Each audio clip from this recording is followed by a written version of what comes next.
Hey there, it's esquared photography. I'm Erin. And I'm Emily, and we are here to make things simple and fun.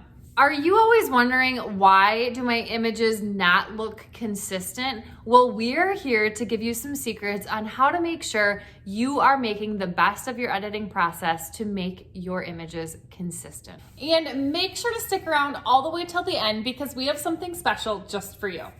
By the end of this video today, you will be walking away with some tricks on how to get those consistent images on your Instagram feed. And for the best photography tips and tricks, make sure to subscribe to our channel and hit the bell for notifications of future videos.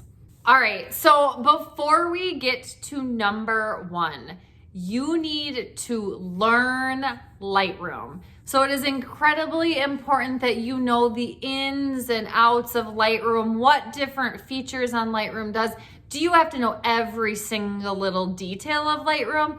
Probably not, but you should have a general idea of the different ways that you can move the sliders, use the brush, all of the different features within there, because it's going to help you make sure you can do the rest that we're going to talk about today. So the biggest thing you can do when it comes to learning Lightroom is investing in your education. Invest in something that's going to teach you how to edit the way you want to edit, or just how to use Lightroom. Now, you could find YouTube videos here and there to try to piece it all together, but having it all in one place is really helpful to keep things streamlined. All right, so number two, remember locations are different. So especially if you're doing something like, let's say, a senior session where you're changing the location that you're shooting often throughout the session, it's going to be somewhat inconsistent in how it looks. So you have to remember that when you're editing. You can't do the same thing to every single image because things are changing throughout the session.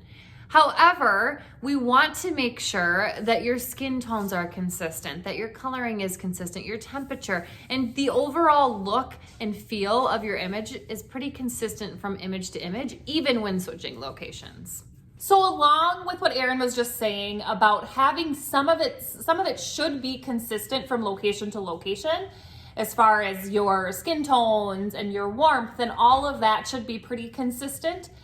To get to that, something that we recommend doing is creating a little preset that you can apply to all locations, all images, with your just minor adjustments, just your shadows or your highlights or your exposure, just those minor adjustments that you make, creating a preset with that, and then applying that to your images, and then you can make those tweaks to really create that consistency throughout your gallery. And so one of the reasons we do make this basic preset, we call it, to apply just those really minor basic things that we switch, like we increase our contrast sometimes, and we like to have that consistent in all of our images.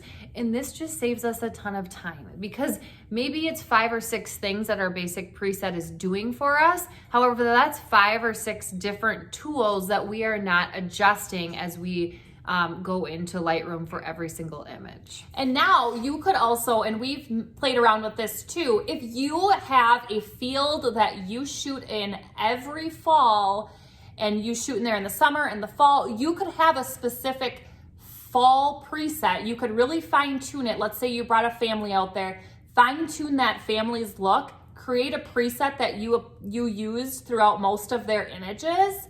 And then you could pull that out and use that when you bring, the next week, you bring a family there and you want to come in and edit. You can pull that out and really start to show consistency throughout that particular location. And along with that, remember that when you are at a location and it's sunny one day, overcast the next day, maybe it's just changing of the seasons, potentially the skin coloring of your clients could also play an effect on it, or maybe even what they're wearing. So there are always going to be minor things that are different. So if the lighting has changed in any sort of way, that probably means your settings have changed, which is also going to change what your images look like with the preset that maybe you've created. So test it out. You also have to be careful with it too. Now, we do have a video on how to create a preset, so make sure to check that out. Take a moment and comment below with what is your favorite adjustment to make in Lightroom? What is the one thing you always do no matter what? The next tip we have for you is to avoid buying presets right away. The biggest thing that you need to worry about right now is understanding Lightroom and everything and all different parts of photography really, which we're gonna get to in a little bit.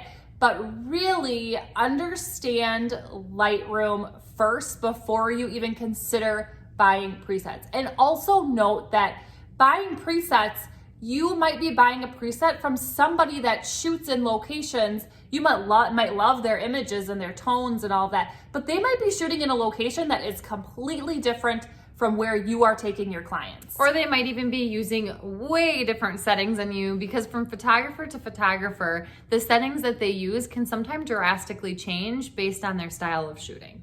Okay, so we are here to tell you, we gave you some information, but the number one most important piece to getting those consistent images is lighting.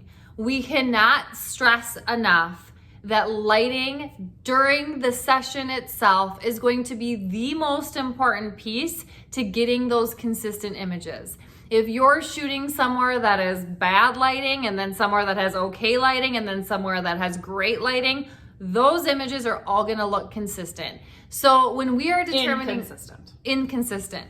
So when we are looking for different locations to shoot, we are extremely picky to the locations we choose and our clients choose, because we want to make sure the lighting is right, because guess what? When the lighting is right, our images are consistent and the editing is easy. And that is our ultimate goal, to make editing quick and easy, because we got it right during the session with our settings and with the lighting.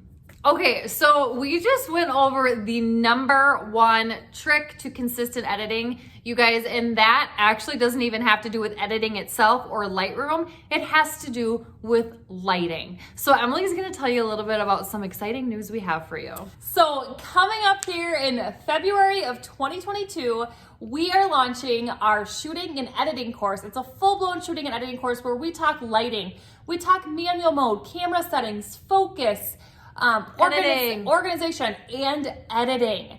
This is a full-blown course that we are going to be offering, so be on the lookout for that. Follow us on Instagram to get those reminders to know when that is coming to you to sign up for. It is an amazing course. We've had some awesome feedback from our students. We absolutely love it. So it's something that you want to keep on your radar so you can start getting those consistent edits. So you guys, we hope that was helpful, but for now, while you're waiting around for that, we have a free Lightroom guide for you. Check it out in the description below to learn more about it. And if you liked this video today, make sure to subscribe and share it with a friend so we know to make more videos just like this. And again, follow us on Instagram for when we have our course out for you to look at, and we will see you next time.